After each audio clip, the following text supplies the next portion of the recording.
We are streaming. Yes, Claudia, if we're streaming. We streaming, Claudia? Claudia.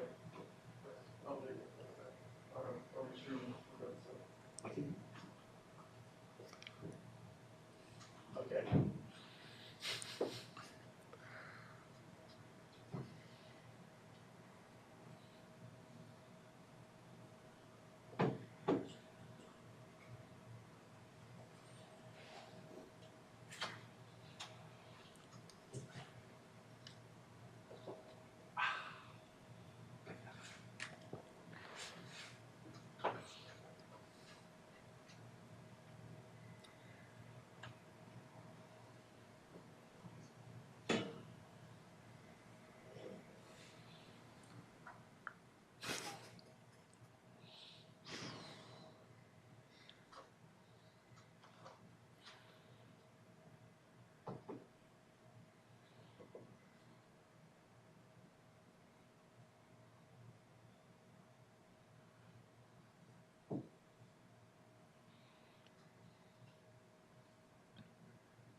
Good morning, everyone, and welcome to the Ridge AV streaming studio here in beautiful Cedar Park, Texas.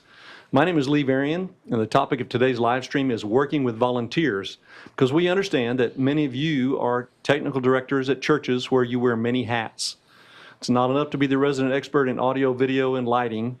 You also have to be an expert operator, an event supervisor, a producer, an admin whiz for budgets and schedules, a manager of people, and an effective team leader, just to name a few.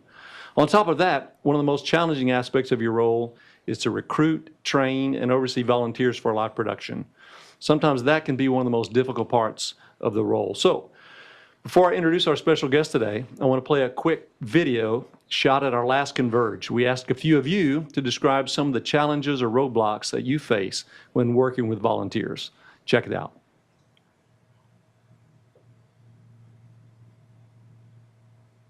One of the big hurdles of growing a team is just kind of the outreach and meeting the right people. Well, a common roadblock is personalities.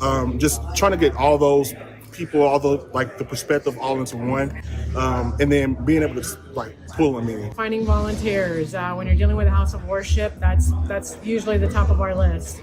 Once we find the volunteers, it's communication between the volunteers behind the booth. We all have to communicate with the worship team, and we really need to all be on the same team and really get an idea of what we're all thinking between the two departments so that we can perform as one.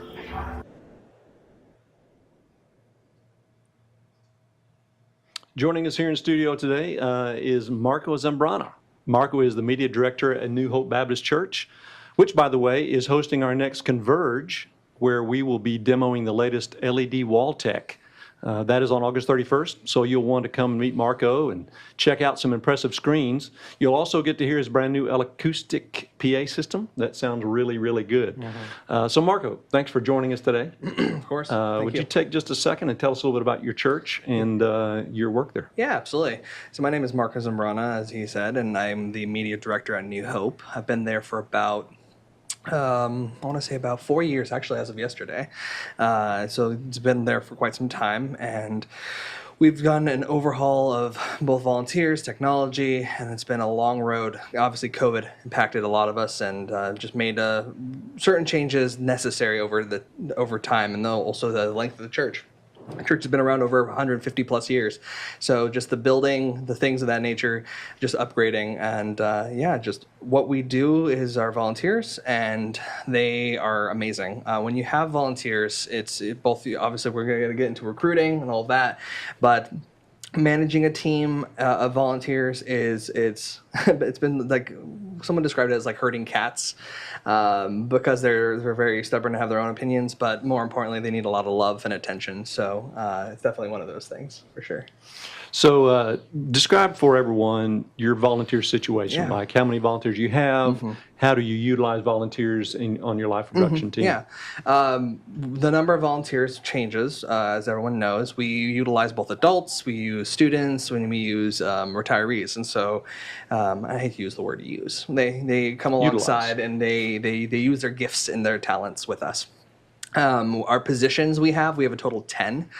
We have ProPresenter downstairs. We have our sound mixer downstairs. We have a light board operator. So those are the 3 core in the room operators. And then you have, of course, your camera 1, camera 2, camera 3, camera 4, camera 5, camera 6. I may have miscounted. And then you have producer upstairs who calls all the shots, the technical director, who usually ends up being myself, and then our soundboard operator upstairs. And on a rare occasion, another ProPresenter operator to help with graphics and CG. So quite a bit of things running around in the back.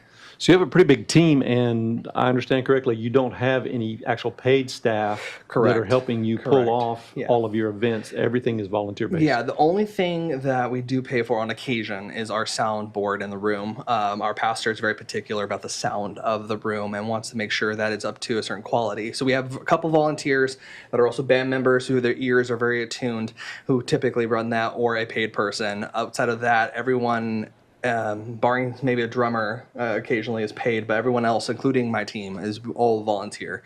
So I'm the only person on staff who gets paid for that. And yeah. Well, we've heard some of the challenges, roadblocks that some of our Converge attendees describe. What would you say are some of the biggest challenges that you face? Yeah, so definitely training, definitely recruiting, and definitely just a normal flow of Sunday morning. So everything that everyone faces, there's nothing special about our church that people don't face. Training has been a big one.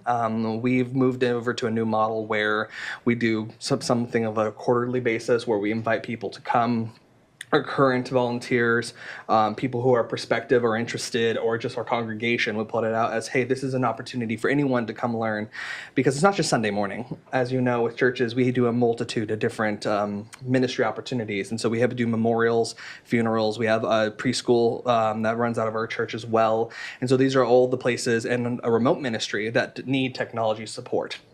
And so a lot of these training, I had someone come in and they only wanted to be a remote ministry volunteer. I trained them, gave them all the technology, but I never saw them again to serve in Sunday morning, which was totally fine. And I think that's, again, kind of the conversation of it's not bad to train a volunteer to lose them. You're not losing them. You're repurposing them elsewhere for the ministry, because we're all working towards one goal. Sometimes ministries can feel like you're in competition for the same volunteers. Sometimes it's better to think, maybe I need to look at different pieces of technology to ease it up, to train, so that I can have a student run something. And we have, students who run our production. They run cameras, they run lighting. And sure, they're there for a limited time, sometimes 2 years, sometimes 4 years, because they graduate. But that's always the overturn of training and growth. You asked a different question, the roadblocks that we face. It's volunteer retention. It's making sure that there's enough love, time, and attention focused on them, and making sure that, as my job, not only do I protect them and their needs, if they are needing training, they don't feel supported, they feel like they are just being left behind in regards to the technology, that I find a way to either create training, walk alongside of them, do a shadow session that allows them that opportunity to improve, and just being mindful of what they need. So going back to training, do you have then, you say you bring other folks in and do some training sessions.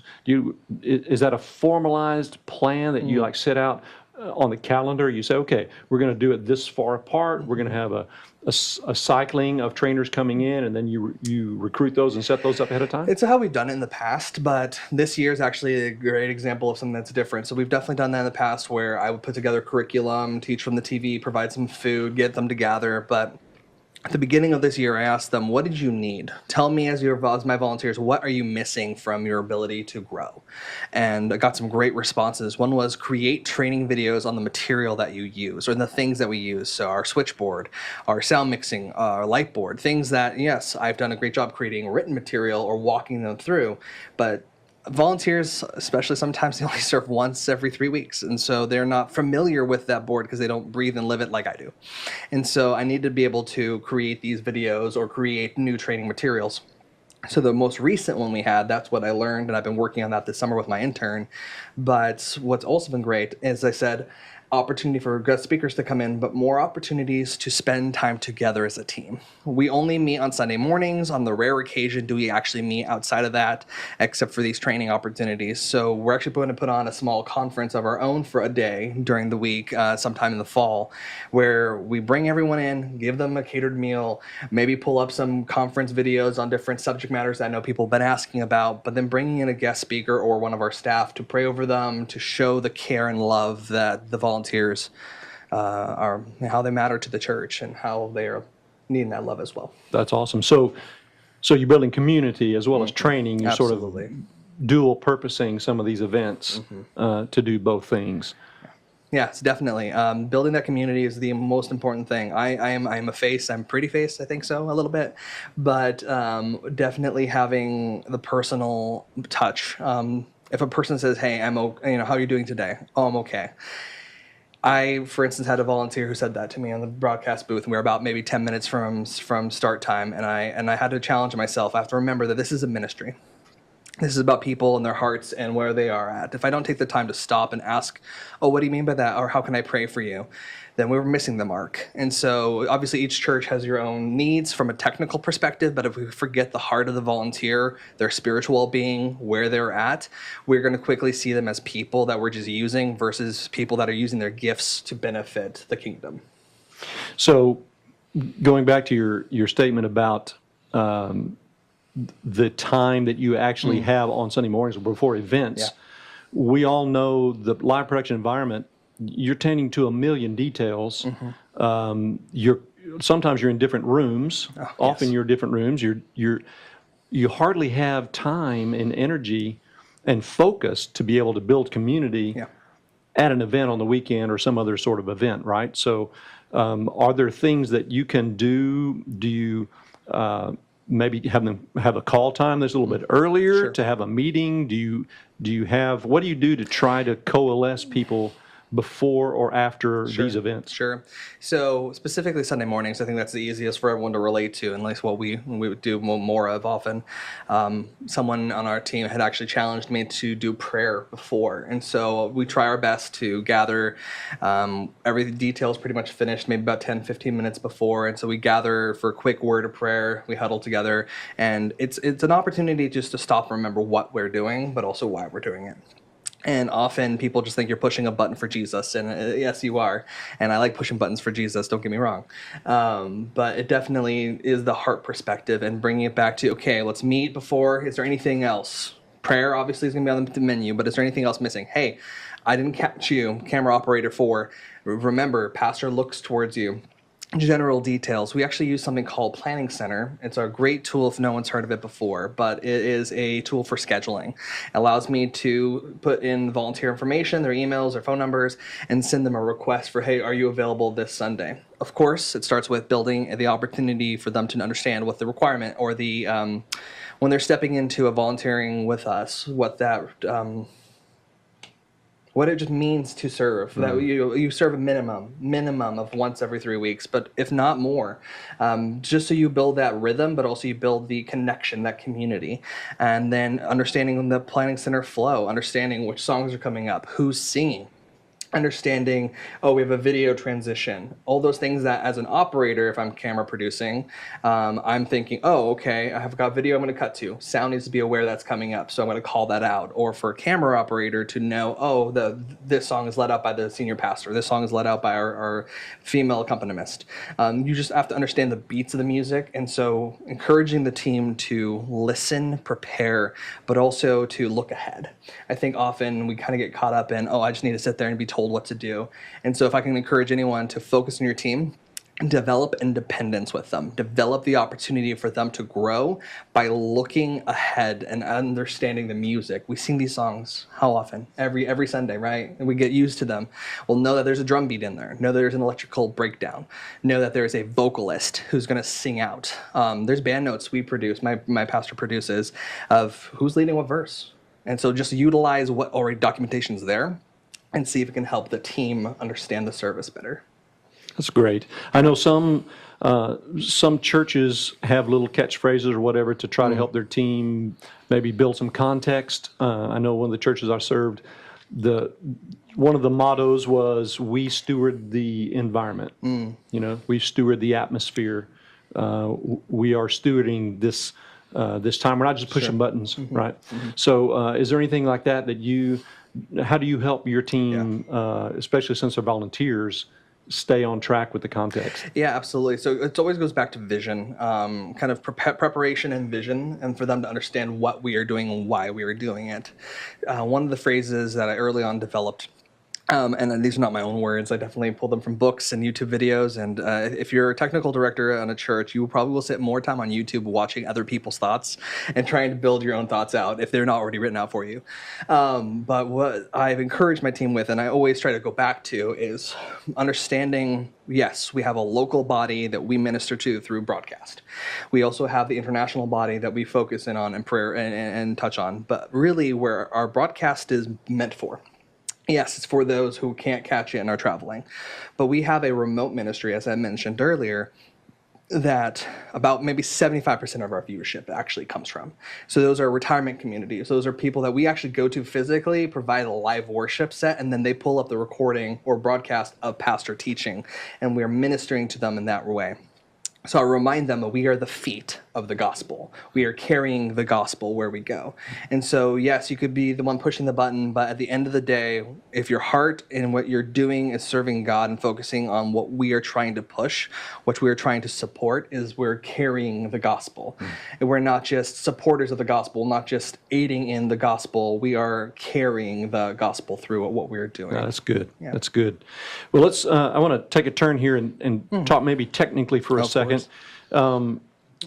So our actual gear can be organized in such a way that it's more open and more efficient for volunteers, right?